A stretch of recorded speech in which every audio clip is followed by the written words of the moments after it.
नमस्ते नमस्कार विद्यार्थी मित्रांनो, सर्वांचं स्वागत करतो पुन्हा एकदा आपला आवडता युट्यूब चॅनल पोलीस भरती गुरु हरदे सर. विद्यार्थी मित्रांनो, मी स्वतः हरदे सर आपलं मनापासून या ठिकाणी खूप खूप स्वागत करतो. विद्यार्थी मित्रांनो, तुम्ही थंबनेल पाहिलं असणार आणि बरेच विद्यार्थ्यांचे गेले 15 ते 20 दिवस झालेत का सारखे तेच प्रश्न आहेत वारंवार. मग ते कोणताही घटक असो किंवा कोणताही डिस्ट्रिक्ट असो, लक्ष्मी मोजून एक 2-4 मिनिटं वेळ घेणार. मी तुमचा जास्त वेळ काही घेणार नाही, फक्त व्हिडिओ तुम्ही शेवटपर्यंत पाहायचा. मी जास्त वेळ तुमचा घेणार नाही लक्ष्मी. ठीक आहे, बघा मित्रांनो, प्रतीक्षा यादीत बरेच उमेदवार या ठिकाणी राहिले. लक्षात, एक मार्काने 2-2 मार्काने भरपूर प्रतीक्षा यादीतील उमेदवार या ठिकाणी राहिलेले. आणि ते प्रतीक्षा यादीत 1 मार्काने राहिलेले उमेदवार आहेत ना, त्यांचा काय विषय झालाय, त्यांना खूप टोमणे ऐकावं लागतायत किंवा त्यांना खूप संघर्ष करावा लागतोय किंवा बऱ्याच घरचे असतील, नातेवाईक असतील, मित्र परिवार असतील, बऱ्याच जणांचे त्यांना संघर्ष करावा लागतोय, सामना करावा लागतो. काळजी करू नका मित्रांनो, तुम्ही 1 मार्काने राहिले म्हणजे तुम्ही अपयशी नाहीत बाळांनो. तुमची थोडीशी मेहनत हे झाली किंवा एखादा 1 मार्काने झाला याचा अर्थ असा नाही का बाबांनो ते झाले म्हणजे ते फारच हुशार होते, असतलं काही नाही. काळजी करू नका मित्रांनो, त्याच्या संदर्भात आपली सिरीज सुरू होणार आहे आणि मी त्या संदर्भात खूप महत्वाचे व्हिडिओ टाकणार आहेत का जे खास पालक वर्गांसाठी असणार आहेत. येत्या एवढ्या 4-5 दिवसानंतर सोमवारपासून ते व्हिडिओ टाकेल मी तुमच्यासाठी का जे विद्यार्थी 1 मार्काने राहिले, 2 मार्काने राहिलेत किंवा कुठेतरी ग्राउंडच्या कट ऑफ मध्ये 1 मार्काने हुकलेले आहेत, अशा विद्यार्थ्यांना खूप सामना करावा लागतो. घरची जबाबदारी, घरचे बोलणे चोमणे असतील किंवा मित्र परिवार असेल किंवा काही बाकीचे इतर कोणी असो, लक्षामध्ये ठीक आहे. असो, महत्वाच्या मुद्द्याकडे येतो मित्रांनो. तत्पूर्वी पोलीस भरती करणारे, वनरक्षक भरती करणारे, राज्य उत्पन्न शुल्क भरती करणारे विद्यार्थी जर आपले असतील तर लगेच चॅनल सबस्क्राईब करून घ्या. शेजारील बेल आयकॉन पण प्रेस करा. अजिबात उशीर नका करू, कारण का आता इथून पुढे जून लागला म्हणजे तुम्हाला माहिती भरतींचे सगळे भरतीची जी प्रक्रिया इथून पुढे सगळ्या गोष्टी चालू होतात. मग त्या सगळ्याच भरती असतात, सरळ सेवा असो किंवा कोणत्या असो. ठीक आहे, मुद्द्यावरती येतो. मुख्य मुद्दा आहे आपला आजचा, प्रतीक्षा यादीतील उमेदवारांना संधी.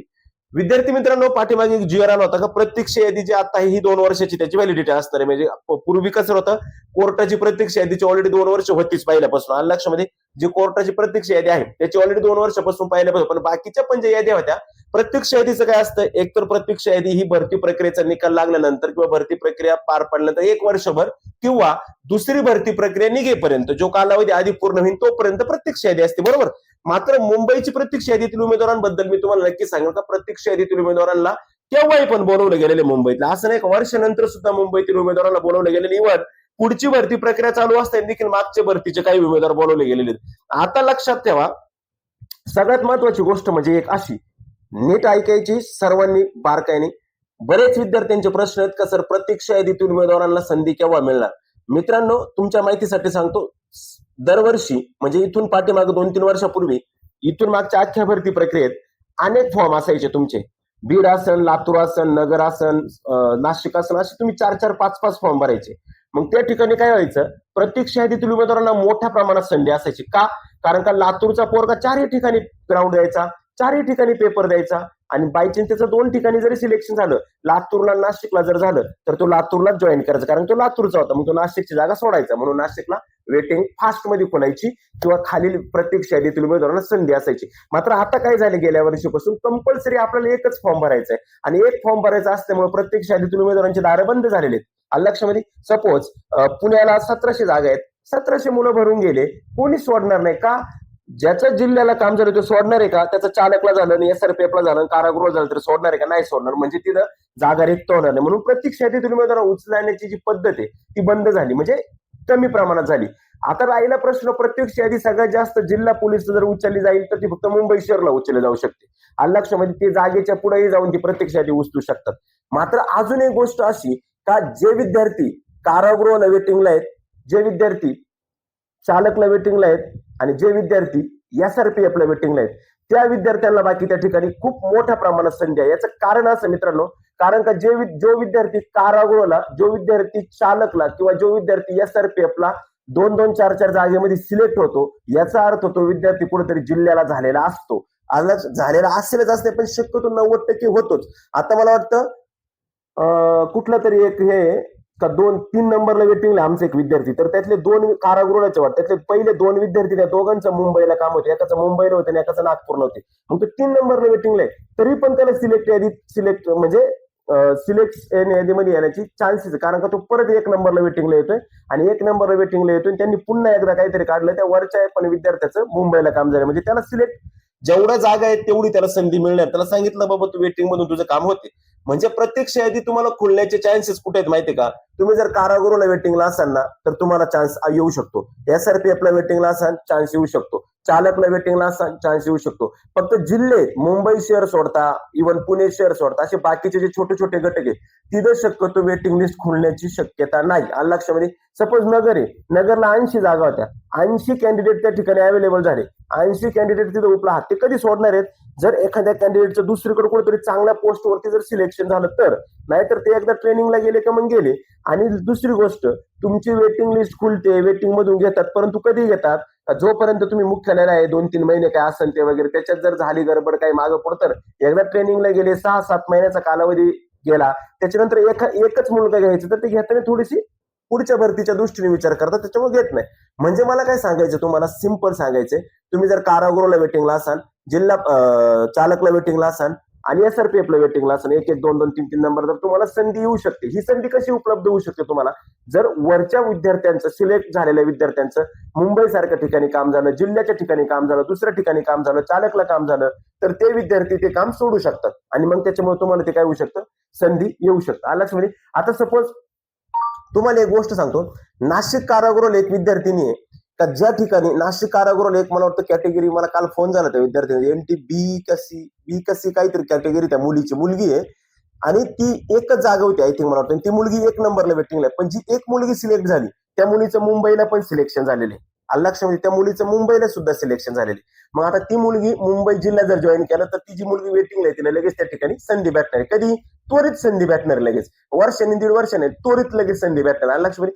अशा पद्धतीने प्रत्यक्ष यादीची मित्रांनो प्रक्रिया असते. प्रत्यक्ष यादी घेत असताना लक्षात ठेवा, प्रत्यक्ष यादीतील जे उमेदवार असणार आहेत किंवा जे काही असणार आहेत त्यांना जिल्हा जर तुम्ही पिंपरी चिंचवड आहे, पुणे शहर आहे किंवा पुणे ग्रामीण आहे किंवा नगर आहे, नाशिक ग्रामीण आहे, अशा ठिकाणी जर तुम्ही वेटिंगला असाल या घटकांना, तर मित्रांनो तुम्हाला त्या ठिकाणी चान्सेस थोडे कमी असतील.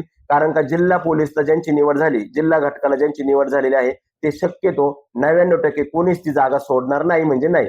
कारण का सपोज नाशिक ग्रामीणला एखाद्याचं सिलेक्शन झालं, तो पोरगा SRPF ला जरी झाला, तो पोरगा कारागृहाला जरी झाला आणि तो पोरगा चालकला जरी झाला, 4ही ठिकाणी सिलेक्शन झालं तर तो फक्त नाशिक ग्रामीणच त्यावेळी जॉईन करणार आहे, तो पुणे शहरच जॉईन करणार आहे, तो नगरच जॉईन करणार आहे. आलं लक्षामध्ये? तो ठाणे सिटीच जॉईन करणार आहे, म्हणजे घटक जॉईन करणार आहे. त्याच्यामुळे त्या गोष्टी होत असतात. काळजी करायचं काहीच कारण नाही.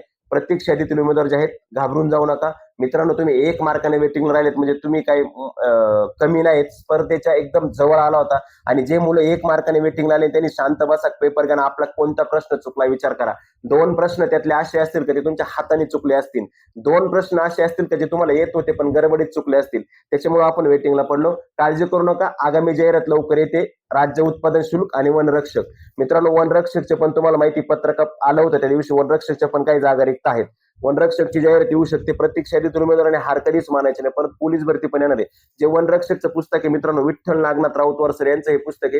हे पुस्तक तुम्ही खरेदी करू शकता. अतिशय दर्जेदार असं बुक आहे मित्रांनो. या बुक मधून तुम्ही अभ्यास करू शकता. त्याचबरोबर विद्यार्थी मित्रांनो, अजून सांगायचं झालं तर राज्य उत्पादन शुल्क बद्दल पण बरेच जण विचारतात.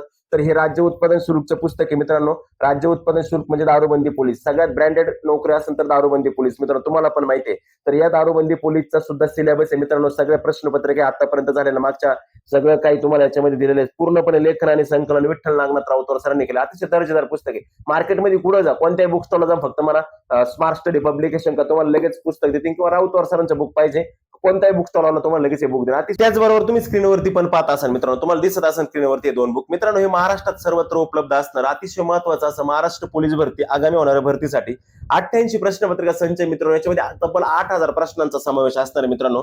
त्याचबरोबर मित्रांनो, याच्यामध्ये आता आगामी काळात झालेल्या सगळे जे आता भरती प्रक्रिया संपली त्या सगळ्या क्वेश्चन पेपर याच्यामध्ये तुम्हाला असणार आहे. विशेष म्हणजे फायनल आन्सर नुसार असणार आहे. आणि स्मार्ट स्टडी पब्लिकेशन म्हणजे अचूकतेवरती खूप भर असतो राऊतवार सरांचा. खूप छान असे पुस्तक आहे. नवीन मुलं जे आता नव्याने भरतीची तयारी करण्यासाठी आलेले त्यांना पोलीस भरतीचे कसे प्रश्न असतात, कसे प्रकारचे पेपर असतात, काय असतात, कसा अभ्यासक्रम असतो, ही सगळी माहिती जर पाहिजे असेल तुम्ही हे पुस्तक नक्की खरेदी करू शकता. याच्यामधून सुद्धा तुम्हाला सगळी माहिती त्या ठिकाणी मिळू शकते. Smart study publication Vitthal Nagnath Raut sir, त्या ठिकाणी तुम्हाला नंबर दिसतो मित्रांनो 90 28 96 75 47 आणि 78 88 00 55 54 या नंबरवर संपर्क करून सुद्धा तुम्ही मिळवू शकता. पोलीस भरती प्रश्नपत्रिका 15 मार्च ते 24 मे दरम्यान झालेल्या आत्ताच्या सगळ्या प्रश्नपत्रिका फायनल आन्सर नुसार अतिशय अचूक पद्धतीने बनवलेल्या असणार आहे. आणि विशेष म्हणजे प्रिंट मिस्टेक नाही, काय नाही, एकदम प्रॉपर प्रश्नपत्रिका आहे. तुम्ही या सुद्धा खरेदी करू शकता. ओके, ठीक आहे. अशा पद्धतीनं प्रत्यक्ष यादीतील उमेदवारांना कशा पद्धतीने संधी मिळू शकते, कोणत्या घटकातील प्रत्यक्ष उमेदवारांना संधी मिळू शकते किंवा कोणते घटक किंवा कोणत्या घटकातील उमेदवार त्या ठिकाणी पात्र ठरू शकतात, ही सगळी माहिती तुम्हाला सांगितलेली. मुंबई शहरला बरेच विद्यार्थी वेटिंगला आहे, ते कंटिन्यू मेसेज करतात, काळजी करू नका, मुंबई शहरचे अजून डॉक्युमेंट झाले नाही, मेडिकल झालं नाही, काहीच झालं नाही. ज्यावेळेस त्याचे डॉक्युमेंट्स होतील त्याच्यामध्ये पण काही विद्यार्थी अपात्र ठरतात, मेडिकलमध्ये काही विद्यार्थी अपात्र ठरतात आणि ज्यावेळेस सगळी लिस्ट लागते त्यावेळेस परत जागा रिक्त राहतात. मग लगेच त्या ठिकाणी ते करतात वेटिंग लिस्ट क्रमांक 1, वेटिंग लिस्ट क्रमांक 2 असे वेटिंग लिस्ट 1-2 वेटिंग लिस्ट त्या ठिकाणी खुलल्या जातात. त्याच्यामुळे तुम्हाला मुंबई पोलीसला अजूनही जे वेटिंगला आहेत त्यांना संधी येऊ शकते. फक्त बाकीच्या जिल्ह्यांच्या वेटिंगच्या संधी आता जवळजवळ मावळ्यात जमा आहे, कारण का बरेच काही ठिकाणच्या अख्ख्या घटकातील विद्यार्थी ट्रेनिंगला त्या ठिकाणी पाठवण्यात आलेले आहे. लक्षामध्ये अशा पद्धतीने वेटिंग लिस्ट प्रक्रिया असते. त्याच्यामुळे वेटिंग लिस्टला जे विद्यार्थी घाबरू नका, आगामी भरतीची तयारी जोरात करा मित्रांनो. पुढच्या भरतीला तुम्ही नक्कीच टॉपर असणार हे ध्यानात ठेवा आणि त्यानुसारच तयारी करा. ओके, चालते, भेटू आपण परत पुढच्या नवीन व्हिडिओमध्ये नवीन माहिती घेऊन. तोपर्यंत मी तुमची रजा घेतो. नवनवीन माहिती आणि नवनवीन अपडेट पोलीस भरती अधिकृत माहिती पाहण्यासाठी आपल्या चॅनलला फॉलो करून घ्या, सबस्क्राईब करा. भेटूया परत पुढच्या